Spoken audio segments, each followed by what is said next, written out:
শত বছর আগের এক কাহিনী। ইরানের শহর তেহরানের কোনো এক বস্তিতে একজন মুচি থাকত। এই মুচি পড়াশোনা করেনি, তাই দারিদ্র্যে জীবনযাপন করত। তার পরিবার 4 জন সদস্যের ছিল, আর সে মুচি ঘরের একমাত্র উপার্জনকারী ছিল। জুতো মেরামত করা ছাড়া তার আর কোনো বিকল্প রোজগার ছিল না। সে বস্তির একটি বড় এবং ঘন গাছের নিচে বসে তার কাজ করত। সে মুচি পুরানো ছেঁড়া ব্যাগ থেকে জিনিস নিত আর পুরানো জুতো মেরামত করত। সকাল থেকে সন্ধ্যা পর্যন্ত পরিশ্রম করার পরই সে এতটা উপার্জন করতে পারত যে নিজের এবং স্ত্রী সন্তানদের পেট ভরাতে পারত। সে মুচি বার্ষিকভাবে গরিব ছিল বটে, কিন্তু তার হৃদয় খুবই সাধারণ কিন্তু ধনী ছিল। সে প্রতিদিন সকালে বাড়ি থেকে আসার সময় একটি রুটি নিয়ে আসত এবং দুপুরে সেই রুটি পানির সঙ্গে খেয়ে তার প্রভুর শুকরিয়া আদায় করত। সেই রুটির একটি টুকরো সে আলাদা করে রাখত এবং তাকে ছোট ছোট টুকরোয় ভাগ করে পাখিদের দিয়ে দিত। পাখিগুলো বটগাছের কাছে আসত, চিঁচি করত, রুটির সেই টুকরোগুলো খুঁটে খাইত এবং তারপর উড়ে যেত। নিজের খানা খেয়ে এবং পাখিদের খাওয়ানোর পর সে কিছুক্ষণ বিশ্রাম করত এবং জোহরের নামাজ পড়ে আবার তার কাজে মনোযোগী হয়ে যেত। একদিন এক মুসাফির তার দামি জুতো মেরামত করানোর জন্য মুচির কাছে এলো। মুখচোখ দেখে তিনি কোনো ভালো মানুষের মতো মনে হচ্ছিল। সেই সময় মুচি রুটি খেয়ে ফেলেছিল এবং তার টুকরো পাখিদের খাওয়াচ্ছিল।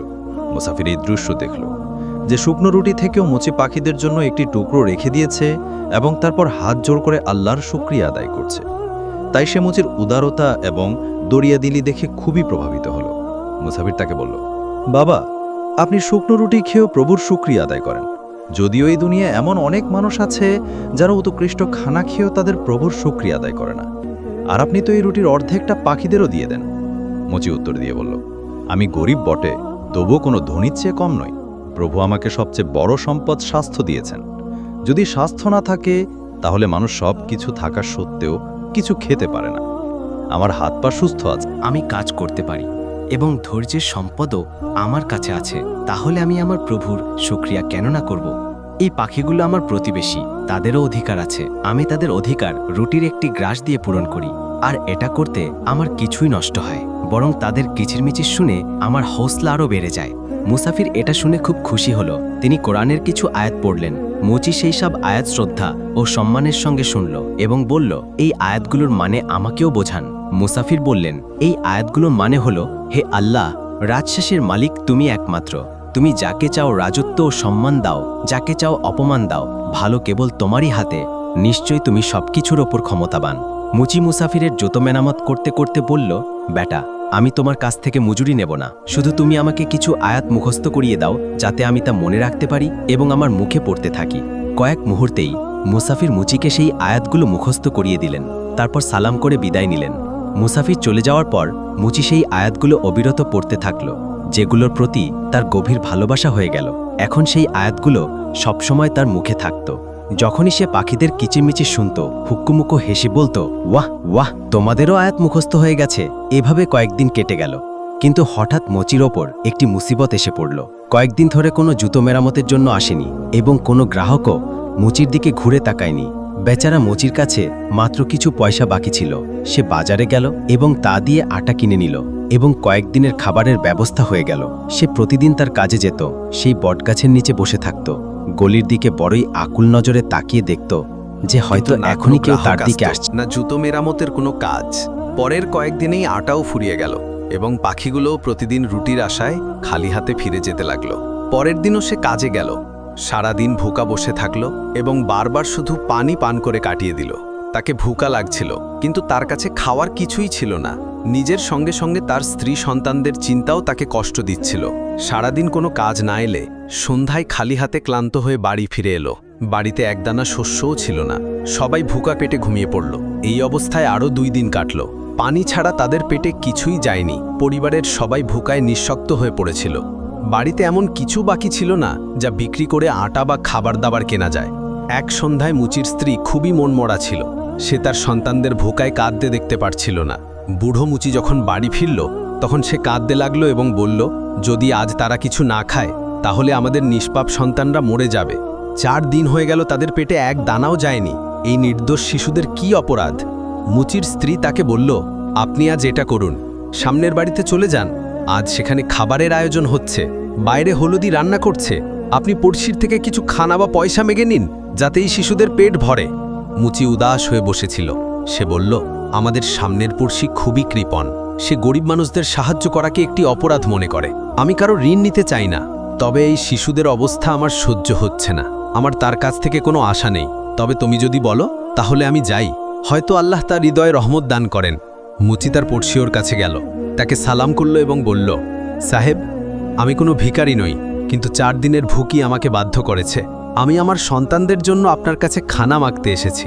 এখন হয় আমাকে কিছু পয়সা ধার দিন, যখন আমার কাছে পয়সার ব্যবস্থা হবে আমি তা ফিরিয়ে দিয়ে দেব, নয়তো আপনি এখান থেকে কোনো পাত্রে এতটা খানা দিন যে আমি আমার সন্তানদের জীবন বাঁচাতে পারি। এখন শিশুদের অবস্থা আমার দেখা যাচ্ছে না। যদি আপনার বিশ্বাস না হয় তাহলে আপনি আমার বাড়ি এসে নিজে দেখতে পারেন। যদি আজও তাদের খেতে কিছু না মেলে তাহলে তারা মরে যাবে। পড়শি হেসে বলল, তাই নাকি?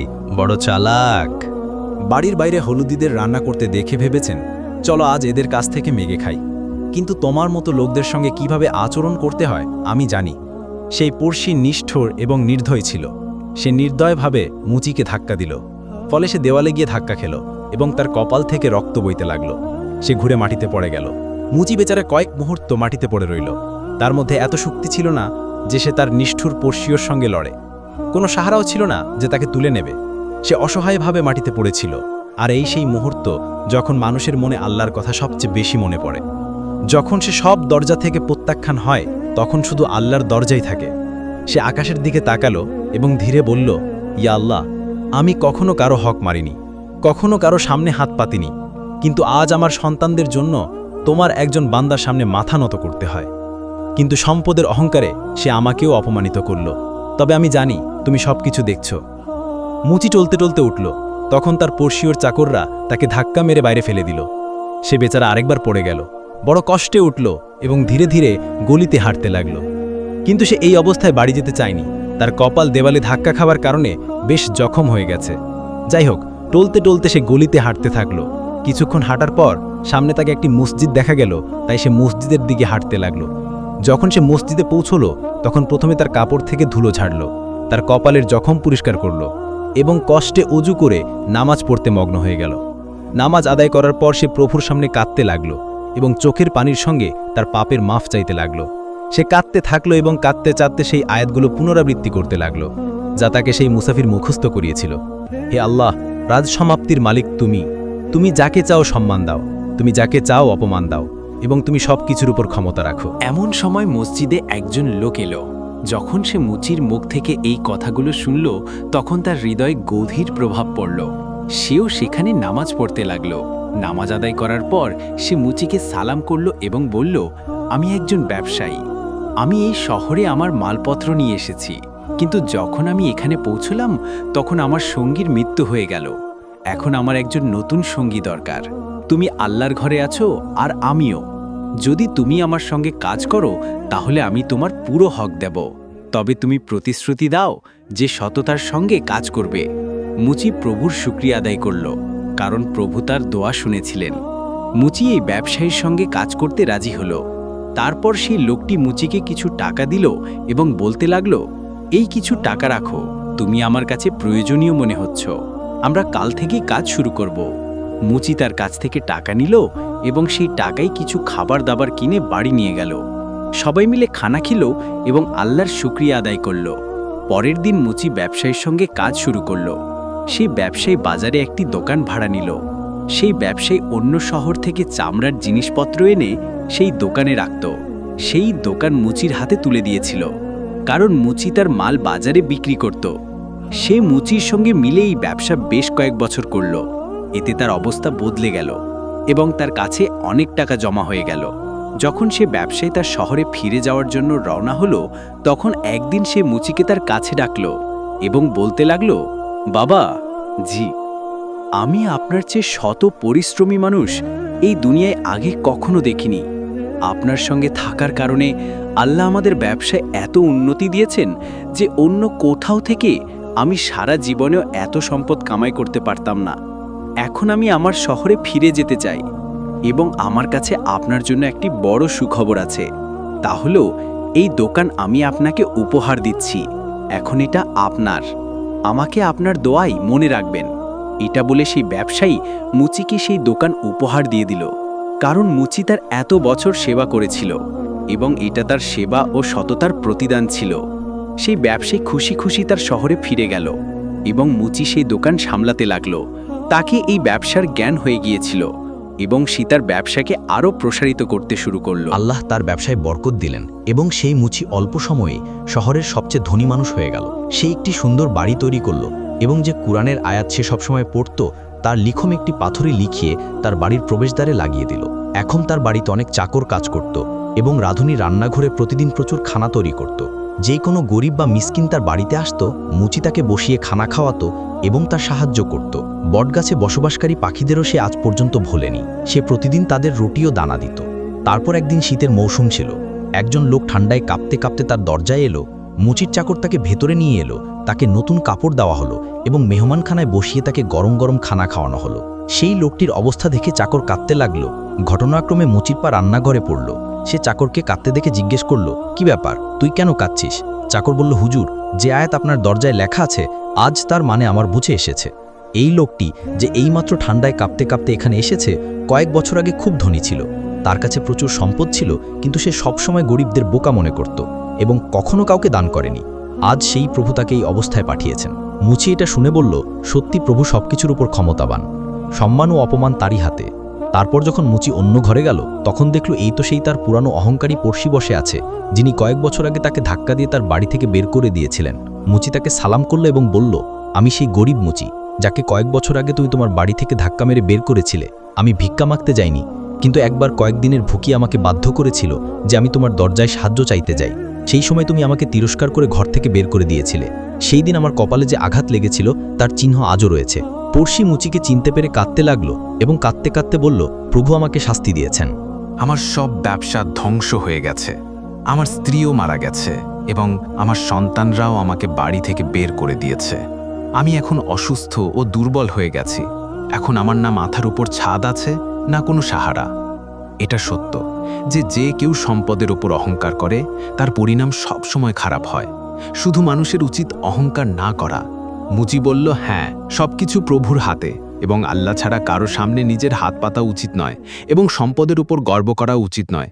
টাকা কি? এ তো আসা যাওয়ার জিনিস, এর উপর গর্ব করা ভালো কথা নয়। তবে এখন তুমি তোমার কৃতকর্মে শাস্তি পেয়েছ। সত্যি হৃদয়ে প্রভুর কাছে মাফ চাও, তিনি মহান দয়ালু, তিনি নিশ্চয়ই তোমার মাফ কবুল করবেন। এই নাও টাকা, এগুলো দিয়ে তুমি আবার তোমার কাজ শুরু করো। প্রভু নিশ্চয়ই তোমার সাহায্য করবেন, কারণ নিঃসন্দেহে প্রভু সবকিছুর উপর ক্ষমতাবান। এই ধনী ব্যবসায়ীর অহংকার ধূলিসাৎ হয়ে গিয়েছিল। সে দোয়া দিয়ে সেখান থেকে চলে গেল। প্রিয় বন্ধুরা, এটা কোনো গল্প নয়, বরং বাস্তব যে যখন মানুষের কাছে সম্পদ থাকে তখন বেশিরভাগ মানুষ তাদের সামর্থ্যের বাইরে চলে যায়। তাদের কাছে গরিব এমন মনে হয় যেন কোনো রোগ। যদি তারা তাদের সাহায্য করে তাহলে তাদেরও রোগ লাগবে। সম্পদের লোভেই ধনীদের ফেরাউন বানিয়ে দেয়। কিন্তু বন্ধুরা, এই কথা মনে রাখো যে আল্লাহর রাজাকে ফকির বানাতেও ক্ষমতাবান।